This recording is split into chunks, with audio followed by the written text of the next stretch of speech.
Well, this is interesting. We've got one fan base who's just happy to have an NHL team and is happy how close that team got to the playoffs. And we've got another fan base who's extremely fed up with their team and just wants to finally make the playoffs. We've got the 9th and 10th team eliminated from playoff contention to talk about today, and that's the Buffalo Sabres and the Utah Hockey Club. Look at how these teams did this year, and look at how they could try and go about the offseason to improve and maybe make the playoffs next year. We'll get to this offseason preview video coming up right now.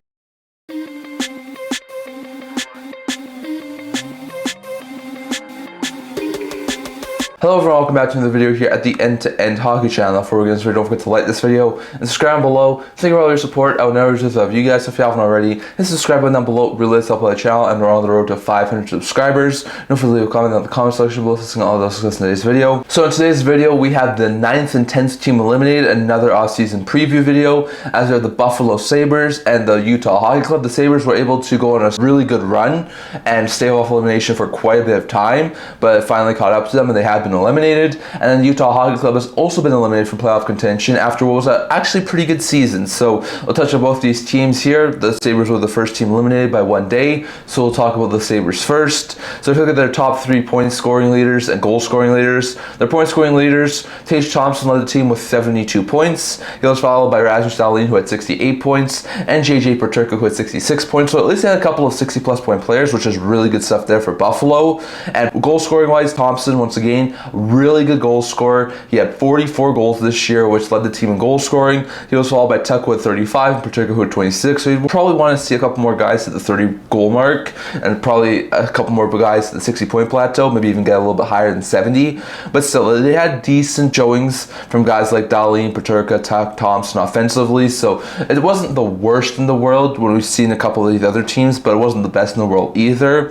If you go over to their stats, they currently have a 35, 39, and 7 record with only one game left to go, so they only have one game. We'll see if they wind up winning or losing that one, but still only a 35, 39, and 7 record. If you look at their stats, goals for wise, they actually scored quite a bit. They scored 260 goals this year, which goals for per game wise is good enough for 10th in the NHL, which is not too bad there for the Buffalo Sabres. If you go to goals against wise, it's quite awful. They've given up 283 goals against, which is good enough for 29th in the NHL. So offensively, they were in the top half. They were actually in the top 10, which is really good stuff there for Buffalo, and you like to see it. It's something they can work on. But goals against wise, almost dead last in the NHL. They were an awful goals against team this year, and it's probably a big reason as to why this team missed the playoffs yet again. Power play PK wise wasn't overly great. They had an 18.9% power play unit, which was tied for 23rd in the NHL, and they had 76.6% PK unit, which was 23rd in the NHL. So in the bottom half of the league in both the power play and the PK, they were under 80% on the PK, they were under 20% on the power play unit.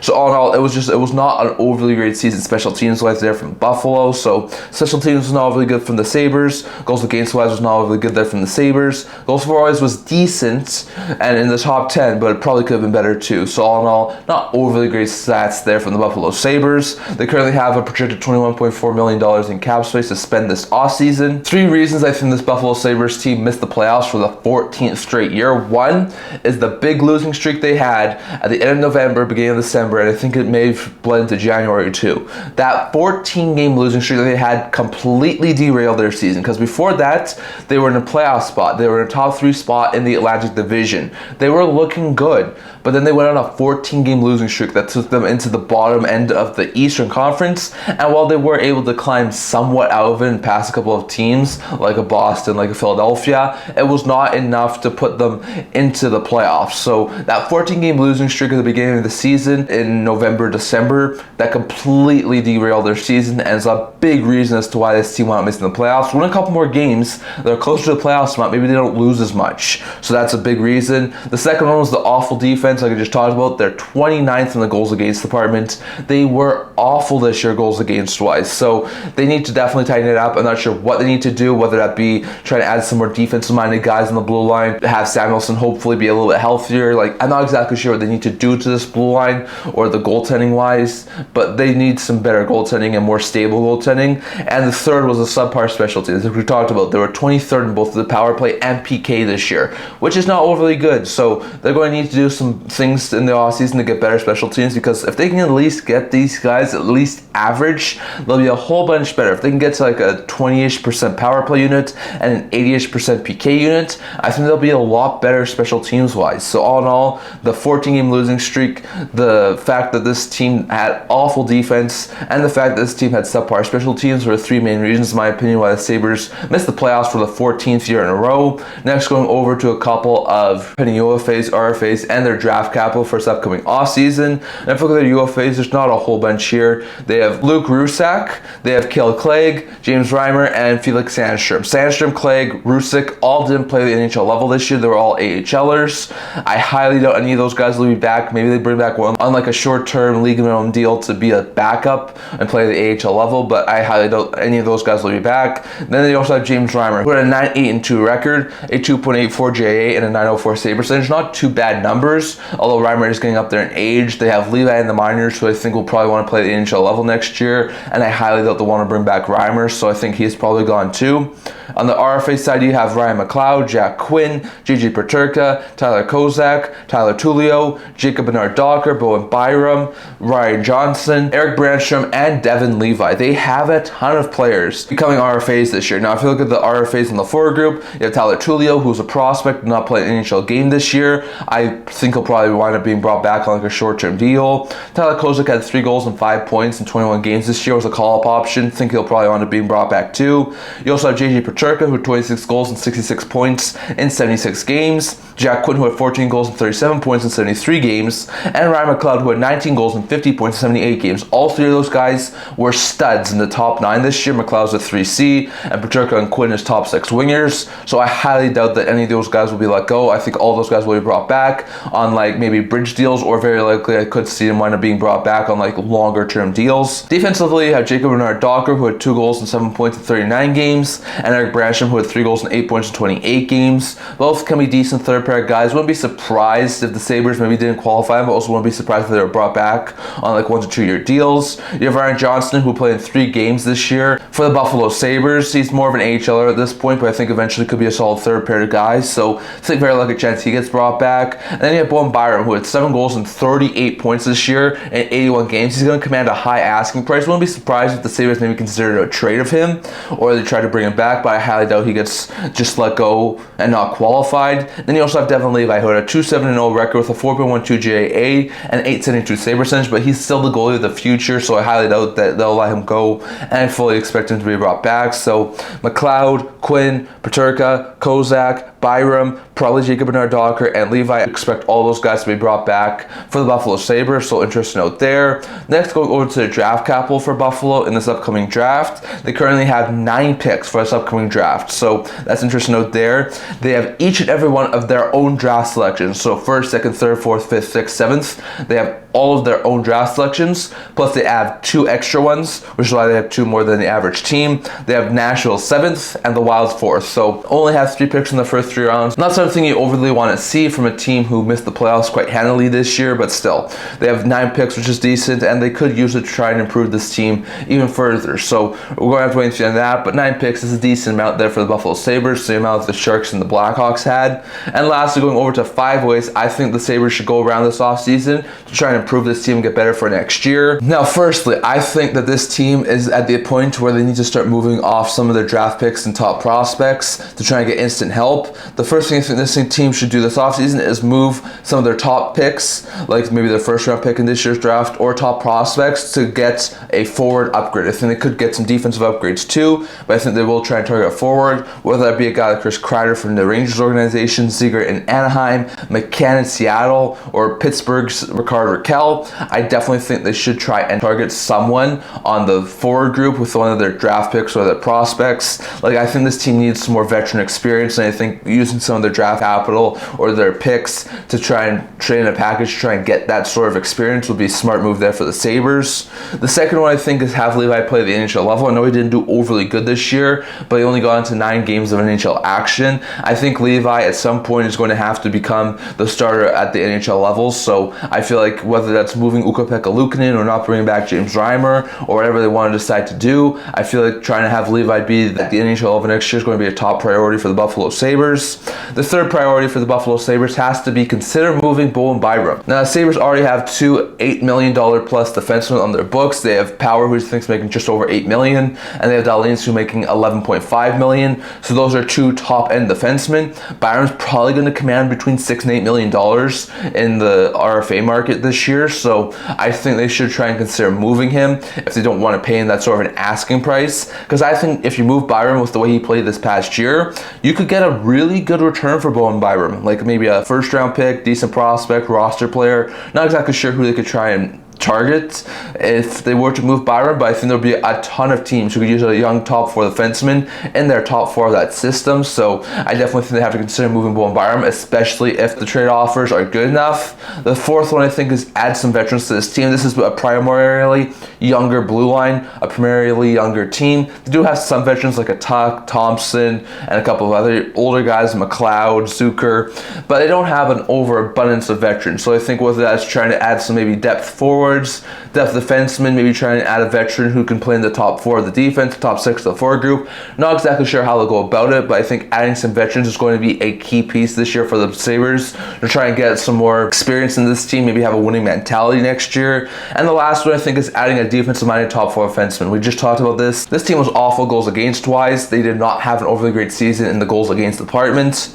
So I think adding a defensive-minded top 4 defenseman will be smart. They already have a guy like Mattias Samuelsson, but he's in and out of the lineup due to injuries, and they already have a couple of really good offensive guys in Dahlin and Power. So whether that be the trade market or in the free agent market, not exactly sure who they'll try and target, but if they can add a defensive-minded top 4 guy who can play like second pair minutes for the Buffalo Sabres, or play top pair minutes and play with a guy like Rasmus Dahlin, I think that would be a smart move there from the Sabres. So moving picks to get instant upgrades on their team, having Levi play full year at the NHL level, considering moving Byram, adding some more veterans, and then adding a defensive-minded top 4 defenseman, I think are the 5 ways Buffalo Sabres should do this offseason to try and get better for next year. So that's my opinion on the Buffalo Sabres, who have now missed the playoffs for 14 years in a row. Next, going over to the Utah Hockey Club. Now, this was Utah's inaugural season. This was their first year since coming over from Arizona last year, so some people thought they could be a playoff team, me included. There were a lot of people who thought they would probably miss again this year. So Utah, I think, had a decent season, only missing a couple of points out of a playoff spot. They finished there with a 38, 31, and 13 record, so it wasn't an overly bad season. If you look at their point and goal scoring leaders, Clayton Keller had a season to remember. He hit 90 points this past year. Following him, you had Logan Cooley, who had 65 points, and you had Nick Schmalz, who had 63 points. So you probably want to see a couple more guys hit the 60, 50-point plateau, but definitely they had a couple of decent guys, especially Keller on the offensive side. Defensively, you had Clayton Keller being their only 30-plus goal scorer, hitting 30 goals. After that, Dylan Guenther had 27, and Logan Cooley had 25. Now, Guenther and Cooley did miss time this year due to injuries. So if they have a full, healthy 82-game season next year, it wouldn't be conceivably impossible that they could hit 40 goals next year, but still, you want to see them have a couple more 30-goal scorers, but at least seeing Keller hit the 30-goal mark is not overly bad. If you look at some of their other stats, goals for-wise, they scored 240 goals for, which was tied for 19th in the NHL. So it's not in the bottom end of the league, but it still is in the bottom half. It's just below average. When you go over to goals against department, it was actually a little bit better. They were actually 247 goals against, which was 16th in the NHL. So they're about average in the goals against department. So it wasn't a bad season goals against per game wise for the Utah Hockey Club. A little bit worse offensively, but really stats wise, those aren't awful numbers. If you look at their power play and their PK, power play wise, they ran at a 24.2% power play unit, which was 10th in the NHL. So they actually had a pretty dang good power play unit this past year. Whereas in the PK, they had a 79.3% PK, which was under 80%, but in the top half of the NHL, as they were tied for 13th in the NHL penalty kill wise. So So honestly, this team did not have an overly bad season. They were 19th in goal scoring. They were 16th in goals against. They had a 10th ranked power play unit and a 13th ranked PK unit. Like, they were not 20 or under in any of their stats this year, which is actually really good. So I think you can just chalk it up to them being a team who's in a new city. And I think next year they have the pieces to be a lethal playoff team. They currently have a projected $21.5 million in cap space to spend for next year. If you look at 3 reasons I think this team missed the playoffs, in my opinion, one would be the Connor Ingram injury. Ingram left, I think it was like January or February, due to the NHLPA Players Assistance Program. He went back in there after being in there a couple of years ago. So that left the Utah Hockey Club high and dry on the goaltending side. Vejmelka basically started every single game after Ingram went down with injury. There were a couple of games he did get off, but he basically went on a tear to try and keep this Utah team in the playoff spot, and he did it for quite a bit of time. So you gotta say that the biggest reason, in my opinion, that this team, while missing the playoffs, is because they didn't have Ingram and Vejmelka to go back and forth to, and they had to basically bleed Vejmelka dry and play him so many games. So that's the first reason. Second reason is the fact that this team is still coming out of a rebuild. The team who was in Arizona a couple of years back was a rebuilding team, and they still have a whole bunch of young pieces on this blue line. So I definitely think the fact that this team's still coming out of a rebuild, they're not out of it yet. They are getting close, don't get me wrong, but they're not out of a rebuild yet. I think it's the second reason why this team missed the playoffs. And the third was not enough depth scoring. We talked about how Keller had some really good season, Schmalz, Cooley, Gunther, and some of their top end guys really had some really good goal totals, but their bottom 6 guys, like a guy like Kerfoot, McBain, Crouse, Carcioni, didn't really produce overly well for the Utah Hockey Club. So if they can rework that bottom 6 to be a little bit better next year, that could be really good for the Utah Hockey Club. But I think not enough depth scoring was a major reason for Utah missing the playoffs this year. So in my opinion, the Ingram injury, the still coming out of a rebuild, and the fact that they did not have enough depth scoring were the 3 main reasons, in my opinion, as to why this Utah Hockey Club team missed the playoffs. Next, going over to their significant pending UFAs, RFAs, and draft capital for this upcoming offseason. If you look at their pending UFAs, it's not a long list here. They have Nick Bjugstad, Michael Carcioni, Sam Walker, Robert Bortuzzo, Nick DeSimone, and Jackson Stauber. Stauber had a 2-1-1 record with a 3.26 GAA and 8.92 save percentage. Did all right as their third stringer, so I wouldn't be overly surprised if he was brought back on maybe like a league minimum deal to be that third stringer there for Utah. They also have defensemen Nick DeSimone and Robert Bortuzzo. DeSimone had 6 points in 20 games. Bortuzzo had 2 assists in 17 games. Both were depth defensemen. Wouldn't be surprised if they were let go too. You have Sam Walker, who had no points in no NHL games this year. Wouldn't be surprised if he was brought back on like a 1-year league minimum deal. And then you have Nick Bjugstad and Michael Carcioni. Both guys had 19 points. Bjugstad in 66 games, Carcioni in 53 games. Both worked out decently as like decent bottom 6 forwards, but I think I wouldn't be overly surprised if Utah may have moved on from one or both of them. So we're going to have to wait and see on that. But Bjugstad, Carcioni, I could see one of those 2 guys that brought back. But besides that, and maybe Stauber, I definitely don't think most of their UFAs are going to be brought back. If you look at their RFAs, not too much here either. They have Kyle Yamamoto, Ben McCartney, and Jack McBain.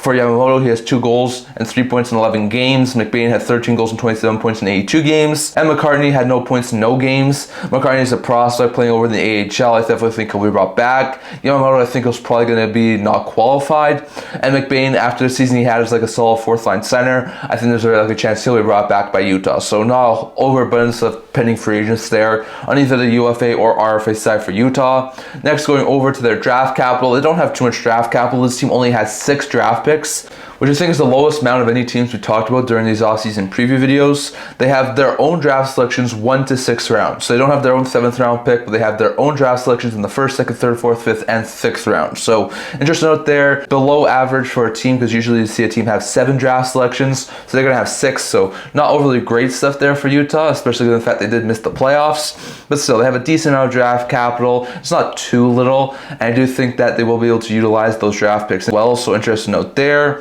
And lastly, going over to 5 ways I can see these teams improving in the offseason to get better for next year. So first, has to be considered moving one of Matthias Maccelli or Lawson Crouse. Both of these guys were healthy scratches on multiple occasions last year. Maccelli was at some points closer to a trade deadline, potentially in the rumor mill as well for potentially being moved. So I think there's a very likely chance that one of or both of Maccelli and Crouse could get moved. Crouse, I think, has 2 or 3 years left at $3.4 million. Maccelli had, I think, 2 or 3 years left as well at like $3.3 million. So both aren't egregiously high cap hits. And for guys who can be really good third liners and produce really well as like goal scoring guys. I think those two could be really solid additions elsewhere. I just don't think that they're the right fit in Utah at this point in time. So I definitely think Maccelli and Crouse getting moved is a top priority for Utah. Second is adding a healthy backup if Ingram isn't ready. Now remember, like I just talked about, Ingram went into the players assistance program a couple of months back, which is why Vejmelka got that whole lot of run time towards the end of the season. Now, I'm not sure exactly when Ingram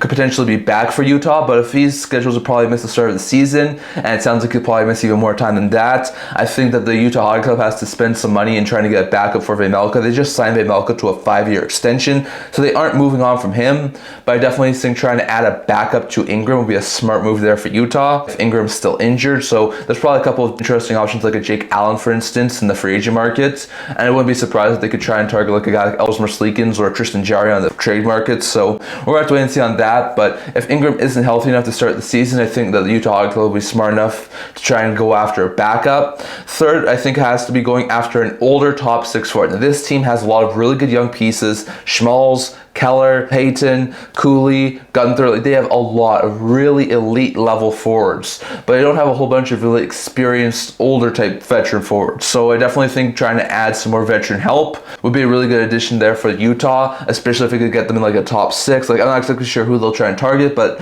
a guy like Chris Kreider comes to mind, Rickard Rakell. If they were to go in the free agent market, I got Nikolai Ehlers, Brock Besser. Like, there's been a lot of talk they'll take some major runs to some of the top pending UFAs if it made sense for Utah. So we're going to wait and see on that, but I think going after an older type forward would be a smart move there for Utah. The fourth thing I think this team should do in the offseason is give some of the younger guys some opportunities. Like we talked about this with a lot of those other teams. It's more of a training camp issue, but a guy like T.J. Ginla, Daniil Boot, or Dmitry Simashev I think should all have shots at the NHL level this year. Simashev projects to be a solid top 4 defenseman, while Boot and Ginla are going to be solid top 9 forwards for the future. So I think giving those guys looks at the NHL level in training camp will be smart there for Utah. And the last thing I think is adding some more defensive depth, like we just talked about. They could move off of DeSimone, they could move off of Bertuzzo. They have some decent young blue liners like a Jersey, like a Sergachev, like a Marino, but they don't have a whole bunch of really good depth on the blue line, especially if they do run into some injury like they did this year with Marino and Jersey. So whether that's just a couple of depth guys on the defensive core, or guys who are making like $1 million, or whether they'll try and go after a couple of guys who can play third, second pair minutes, I'm not exactly sure, but I think adding some more defensive depth would be a very smart move there for the Utah Hockey Club. So in my opinion, moving Maccelli or Crouse, adding a decent backup if Ingram is not healthy, going after an older top 6 forward, whether that be a trade or via free agency, adding some of the younger players to their team, and adding some more defensive depth are the 5 ways I think the Utah team can improve in the offseason to get better and ready for next year. So definitely, that's all I'm going to talk for today. I'd love to hear your guys' thoughts. Are you surprised Utah missed the playoffs in their first year in Utah? Are you surprised that Buffalo missed the playoffs for the 14th year in a row? And what do you think these two teams need to do in the offseason to improve and get better for next year? Definitely your guys' thoughts on all of that down in the comment section below. It's all I'm going to talk for today. Remember to like this video, and if you're listening, to subscribe below. It really helps out the channel, and we're on the road to 500 subscribers. And also don't forget to leave a comment down in the comment section below. I also have a blog to news, rumors, analysis. If that's, so check that out. I've linked that down in the description below. And can't wait to see you guys all for the next video. See you guys soon.